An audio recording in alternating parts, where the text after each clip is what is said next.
À toutes et à tous, c'est Amine de la chaîne Dark Scream. Cette chaîne sera principalement dédiée aux threads d'horreur, basés sur des témoignages de personnes ayant vécu des choses paranormales ou des choses effrayantes dans leur vie. Vous pouvez également m'envoyer sur l'adresse mail qui s'affichera sur la vidéo vos témoignages si vous avez vous-même vécu ou entendu des choses paranormales ou que vous avez vécu des choses, on va dire, effrayantes. Et je serai ravi de les raconter sur ma chaîne YouTube.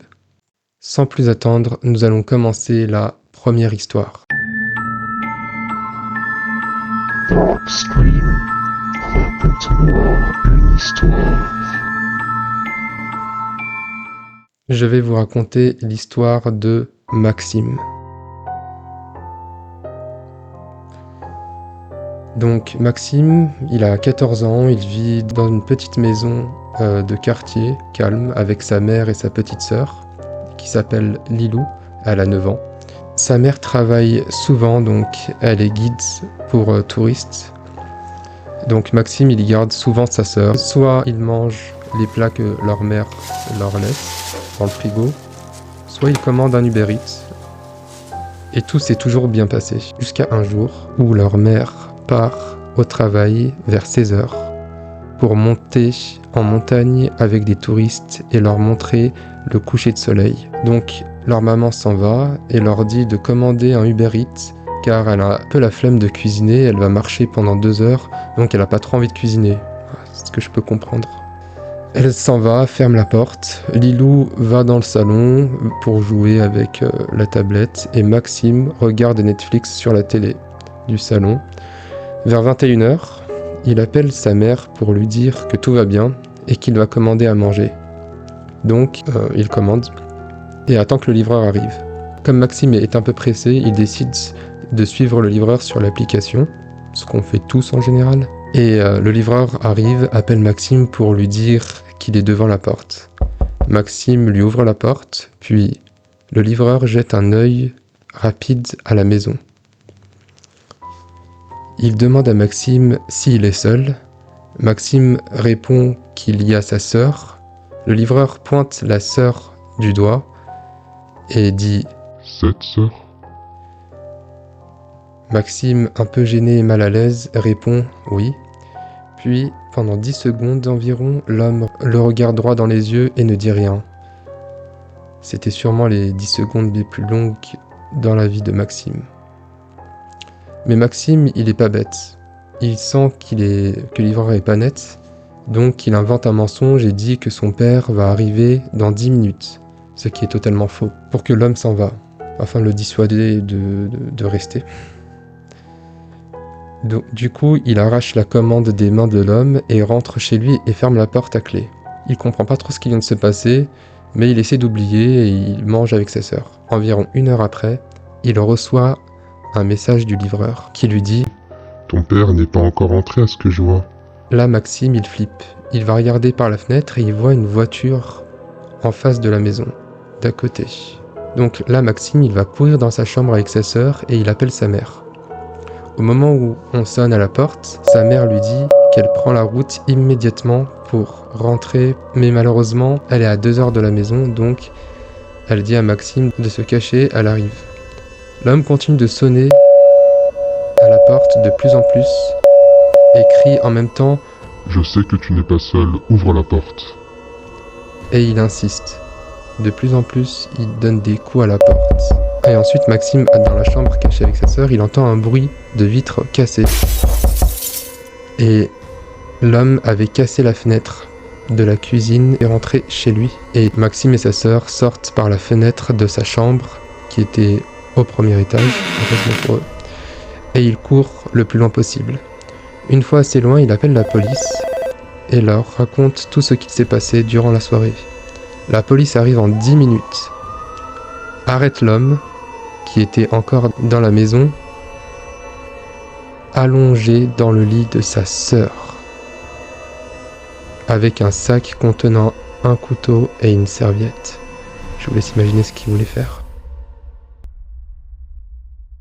Nous passons maintenant à la deuxième histoire. Dark Scream, raconte-moi une histoire.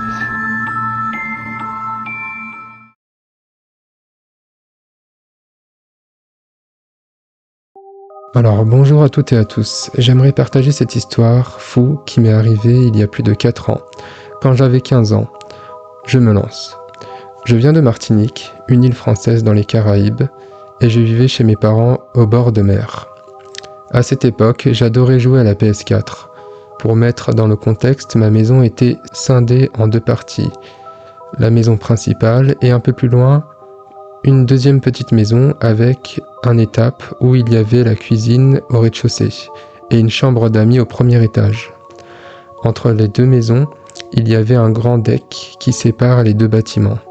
La chambre d'amis était l'emplacement où nous avions installé la PS4 pour jouer tranquillement. Voilà pour vous situer le contexte. Maintenant, passons à ce qui m'est arrivé cette année en 2017. Il était très tôt dans la matinée et le soleil ne s'était pas encore levé. Je souffrais d'une insomnie qui m'empêche de dormir sur mes 2 oreilles. Ainsi m'est venue l'idée de prendre la clé qui me permettait d'ouvrir la fameuse chambre d'amis, me levant tranquillement dans ma chambre pour ouvrir la porte de la maison. Le noir apaisant de la nuit me paraissait différent que d'habitude, comme si l'air était devenu écrasant et trop silencieux. Mais qu'importe, moi tout ce que je voulais c'était lancer la play pour taper des parties tranquilles sans me faire engueuler. J'ouvrais la chambre d'amis, puis la cuisine car j'avais un petit creux. Erreur de ma part. Je me laissais les 2 portes non fermées à clé pour que si quelqu'un d'autre se levait, que je ramène les clés. Alors me voici dans la chambre jouant sans faire de bruit, sans lumière afin de ne pas me faire cramer. 1 heure après, c'est là que je commence le cauchemar.